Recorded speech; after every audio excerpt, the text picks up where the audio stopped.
Good morning. Good morning. Good morning. Yes, it is Wednesday, August the 6th. It is 6:30 in the morning, and on Wednesdays at 6:30 in the morning, I go live on YouTube to talk about self-care at work. So if you are seeing this live, that means that the day is Wednesday. It also means that it is 6:30 in the morning. If you are seeing this later in the day, maybe you're seeing it on repeat later. Good morning.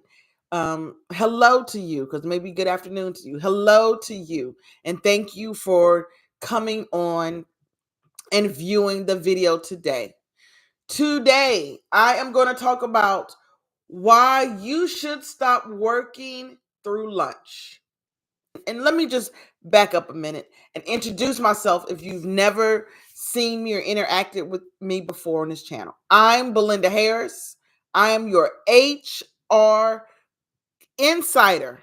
Yes, I am. I am your go-to HR insider and self-care at work advocate. And this show, I talk about self care at work because it hasn't been talked about enough. We don't do it enough. When we think about self care, we think about our morning routines or our afternoon routines. We think about vacations. We think about spas. But very seldom, if not ever or never, do we talk about self care at work. And that is what this channel is about, self care at work. And today we're going to talk about something that many of us are so guilty of, and that's working through lunch, right? Working through lunch. Why do we do it? What is it costing us? And how can we break the habit? That's what we're talking about this morning. And the question I start with is, why do we work through lunch? Is it guilt, pressure to perform?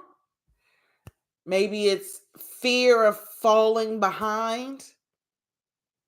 Maybe it's a toxic workplace culture where everyone skips lunch, and that's what's expected.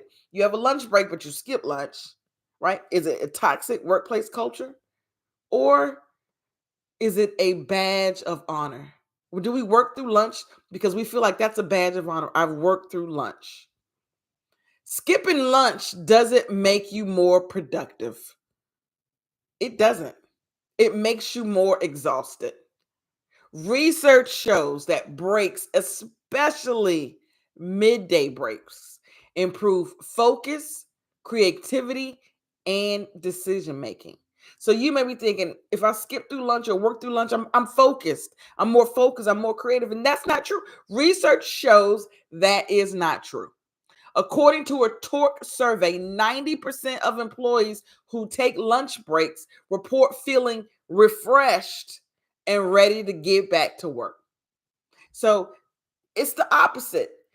Survey survey says and research says that skipping lunch or missing lunch takes away your focus, takes away your creativity, takes away your decision making.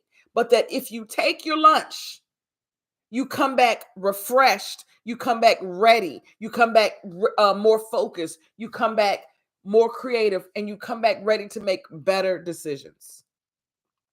And let me tell you what exactly you're losing by skipping lunch.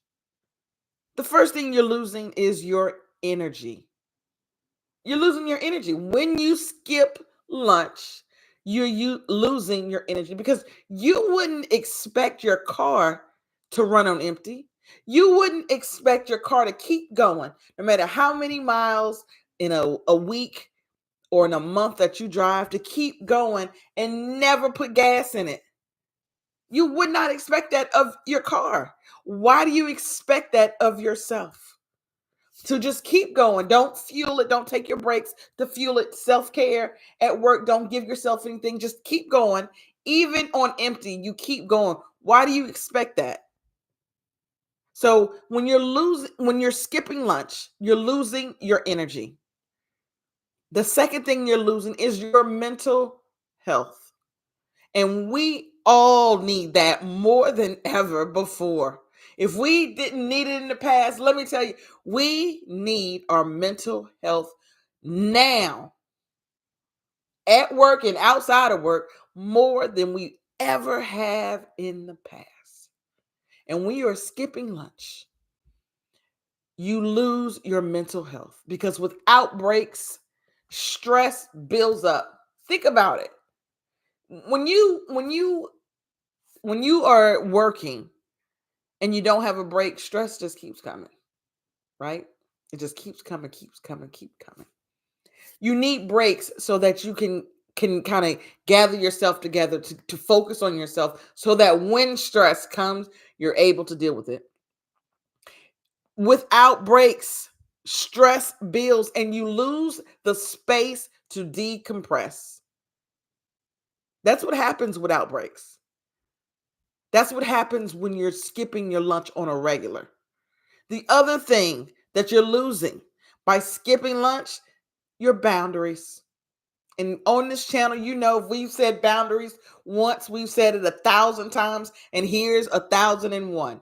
When you are skipping lunch, what you're losing when you're skipping lunch is your boundaries. When you work through your lunch, you are reinforcing the idea that you're always available. And that, my friends, is a dangerous habit, especially in jobs with high demands or poor management. And let me say that one more time.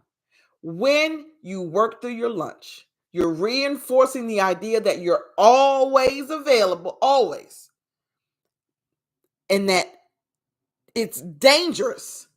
It's a dangerous habit to build, especially in jobs that are high demand or poor management. If you're in a high demand job, you shouldn't be skipping lunch. You shouldn't make that a habit. If you are working in an environment that has poor management, you definitely shouldn't be building the habit of skipping lunch. You definitely shouldn't. And see, this isn't just about lunch. And you're like, good grief, Belinda, I get it. Lunch, lunch, lunch. This isn't just about lunch. It's a bigger message that I hope that you can hear me. If you don't have time for lunch, then you don't have time to care for yourself. And that's not noble. That's not dedication. That's not, I'm a hard worker. That's harmful. And it sets a precedent for you and for others because they see you working through lunch every day. Now, there are going to be times I work through lunch. Not every day. And there are going to be times every day you should not be skipping lunch because you're so busy. Not every day. And as someone with 18 plus years in HR, I've seen this over and over again. The employees who skip breaks, who overextend, and don't set boundaries are often the ones who burn out fastest. Now, if you're trying to win that race to burn out, stay on that path. Stay on that path of no breaks. Stay on that path of not setting any boundaries. Stay on the path of just keep going and you're always available. Stay right on that path. And I guarantee you'll get that medal of burnout. You'll get it sooner than you think. And let me tell you, it's not the reward. It's not the badge of honor. It's not the, oh yeah, I made it that you think it is. It's not. Take it from someone who has that badge, who had that badge of burnout. It's not the glorified thing that you think it is, which is why I'm trying to encourage people. Take care of yourself at work, at home, obviously, but especially at work. And how do you reclaim your lunch break? Because that's what we're talking about here. How do you reclaim your lunch break? How do you stop working through lunch even in a demanding job. How do you do that? Because maybe you're saying, okay, Belinda, I hear you. How do I do that? My job's demanding. I don't know how I can fit that in. And I'm going to tell you how. One, put it on your calendar. That calendar that we go by, that we got to stick to, that we got to hit that meeting, that important calendar, put you on it. Put yourself on, put your name there. Because if you make it a meeting with yourself, then you'll be like, oh, I have a meeting at 12. That's your lunch. I have a meeting at 12:30. Maybe your lunch is at 12:30. Right? You put it on the calendar. You leave your workspace. Yeah. Because sometimes we do take lunch and sometimes we're eating lunch at our desk. But you leave your workspace because a physical shift helps your brain reset. You eat intentionally, right? Intentionally, not while replying to emails. So don't replace your desk to when you go eat lunch to your phone looking at work emails. That's You're missing the point here. You put on your calendar, you leave your workspace, you eat intentionally, not while you're replying to emails. As a matter of fact, try a screen-free lunch. How many people can do that? How many people can not look at a screen while they're eating a meal? So try a screen-free lunch and give your eyes and your mind a break. I'm going to say it again. Try a screen-free lunch. Give your eyes and a mind a break. And then the fifth one is that use the time for a reset. Because maybe you didn't bring anything and maybe you're not hungry or maybe you're fasting for lunch. That doesn't mean that you don't take a lunch break. I used to say, I don't smoke. And I used to work with people who smoked. And they went on smoke breaks a lot. A lot. And then I used to be like, hey, I'm on my smoke break. I'm going to take a break and call it a smoke break, although I don't smoke.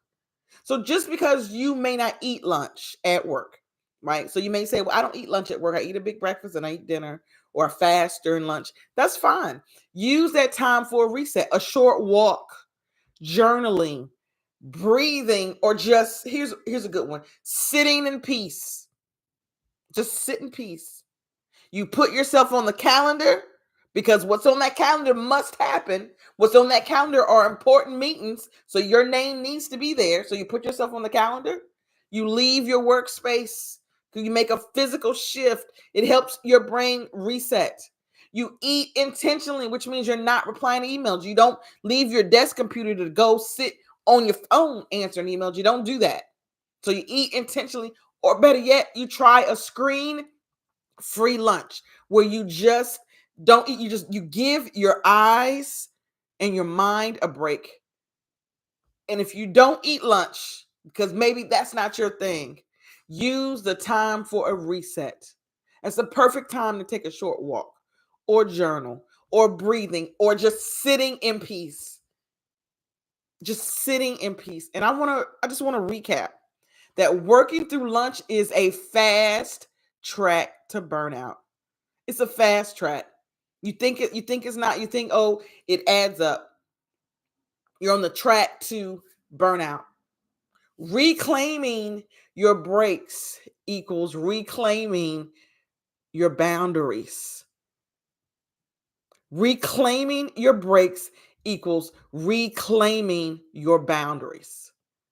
And I want you to ask yourself this question. What would change in your life if you took back 30 minutes just for you each day?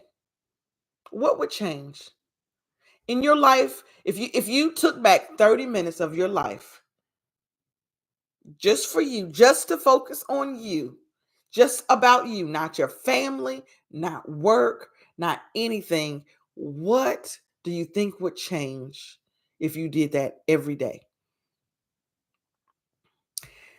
All right, folks, that's it. I hope that you walk away after seeing this, that you I want you to walk away feeling seen. I want you to feel validated. I hope you feel inspired to block off your lunch and protect your peace like your life depends on it, because it does. Drop a comment on what's your biggest lunchtime challenge. You can join my newsletter. It comes out every week. I go live every Wednesday at 6:30 in the morning to talk about self-care at work and wellness, and self-care at work and wellness. I hope to see you next week. Until then, take care of yourself at work, and I'll see you at the next video.